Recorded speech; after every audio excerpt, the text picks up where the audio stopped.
플랫폼 제국의 미래는 구글, 아마존, 페이스북, 애플의 성공 전략과 이면의 어두운 이야기를 담았습니다. 오늘은 이 거대 기업들이 지배하는 세상에서 개인이 생존하고 성공할 수 있는 방법에 대해 알아볼까 합니다.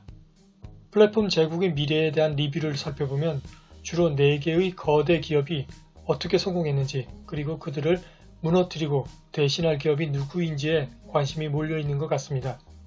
그런데 저자인 스콧 갤러웨이는 총 11장으로 구성된 이 책의 10번째 장에 이런 세상에서 개인들은 어떻게 헤쳐나가야 할지에 대한 자신의 생각을 적었습니다.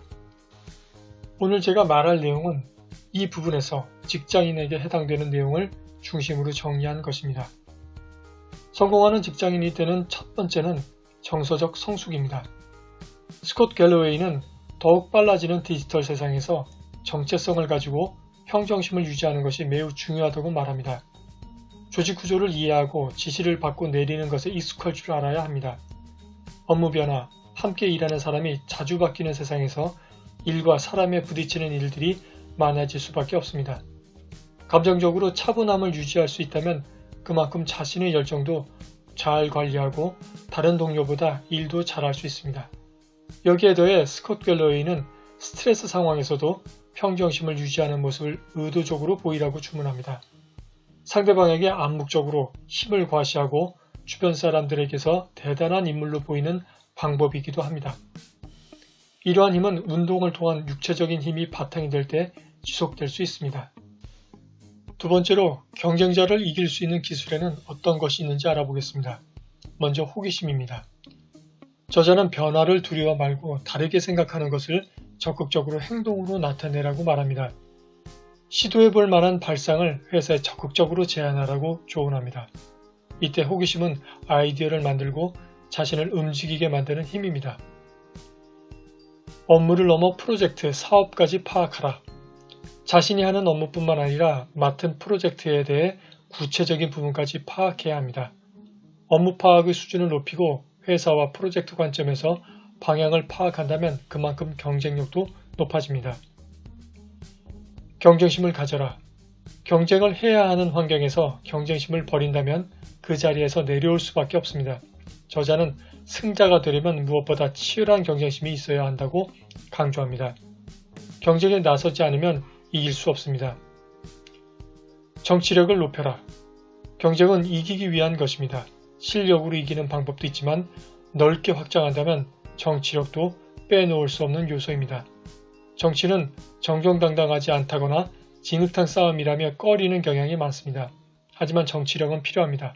조직과 집단이라면 생존을 좌우하기도 합니다. 전체주의의 기원과 예루살렘의 아이히만을 쓴 한나 아렌트는 유대인들이 생존하기 위해 정치력이 얼마나 절실한 것이었는지 역설했습니다. 1, 2차 세계대전을 통해 천부의 인권이란 이름으로 유대인을 보호해주는 나라는 없었습니다. 유대인들이 정치에 참여해 힘을 모았다면 여러 불행한 일들을 피할 수 있었을 것입니다.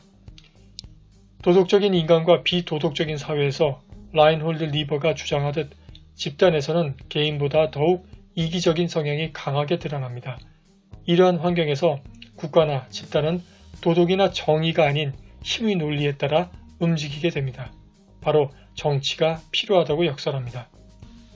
이때 힘은 정치의 한 수단으로 볼 수 있습니다.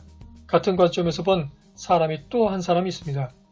나폴레옹 전쟁에서 패배를 맛본 프로이센의 전쟁이론가 클라우즈비츠는 전쟁론에서 힘을 행사하는 가장 강한 표현인 전쟁에 대해 전쟁은 정치의 또 다른 수단이라고 말했습니다.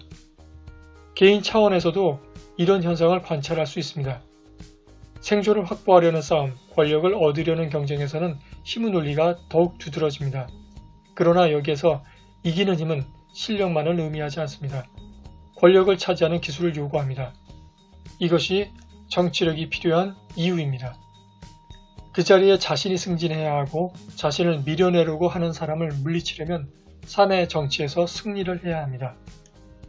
권력의 기술과 인간을 탐구하는 수업에서 스탠퍼드 대학의 제프리 페퍼 교수가 말하듯 권력을 얻으려면 이상만 추구해서는 안 됩니다. 이런 관점에서 플랫폼 제국의 미래의 저자 스콧 갤러웨이가 조직이 아니라 사람 일에 충성하라고 한 말은 현실적인 조언이라고 생각합니다. 그는 기업과 달리 사람은 자기가 받는 충성을 높이 평가한다고 말합니다. 그는 회사에서 일을 하다 보면 잘못한 것도 아닌데 이해하기 힘든 결과를 얻기도 하고 일정 정도는 실패한다고 생각하라고 당부합니다. 기업계에서 정의를 찾지 말라는 말입니다. 이때 실패를 견디고 우회할 방법을 마련하라고 강조합니다.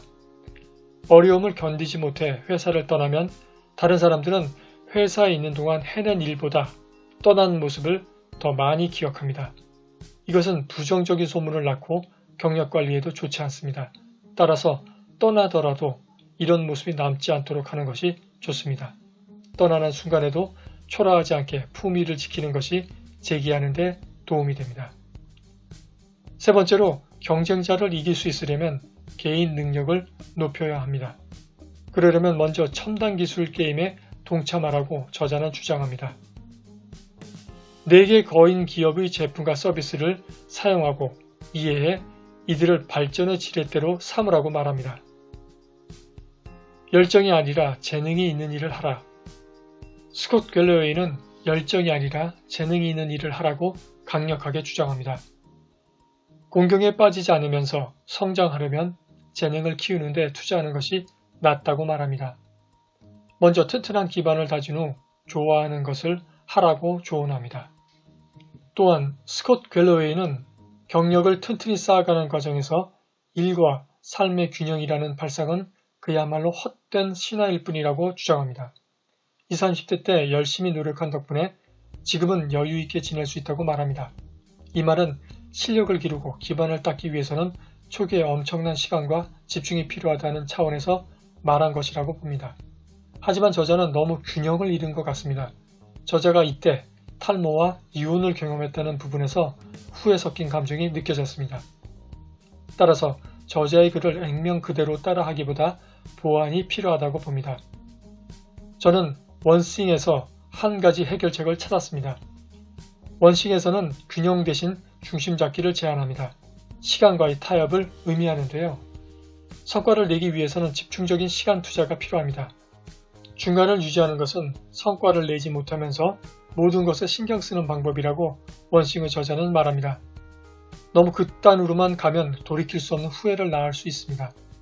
이를 막기 위해 극단에서 극단으로 왔다 갔다 하는 중심 잡기가 유용한 방법이라고 볼 수 있습니다. 우선순위에 따라 주기를 짧게 또는 길게 가지면서 대응하면 됩니다. 마지막으로 성공하는 직장인이 되려면 지금의 직장을 넘어선 경력 관리에 신경 써야 합니다. 스콧 갤러웨이는 당신이 눈에 띌 수 있는 곳으로 가라고 당부합니다. 고위 경영진에 들어가기를 원한다면 회사의 핵심 기능과 관련된 부서로 가도록 노력해야 합니다. 회사 경영진의 경력을 살펴보면 어느 부서가 당신 회사의 핵심인지 알 수 있습니다. 또한 자신의 경력을 다른 사람이 알 수 있도록 해야 합니다.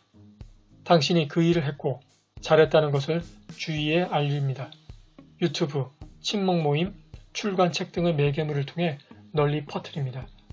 이때 자신의 강점에 공격적으로 투자하되 자신의 약점 때문에 피해보지 않도록 평균 수준으로 끌어올리도록 노력합니다. 그리고 자신의 성장과 미래를 대비해 이직을 준비해야 합니다. 상황은 자신이 원하지 않은 방향으로 흘러갈 수 있습니다. 자신이 성장할 수 있는 회사를 물색하고 그 회사에 필요한 존재가 되기 위해 끊임없이 준비를 하는 것이 위험을 차단하고 성공적인 직장 생활을 지속할 수 있는 방법입니다. 감사합니다.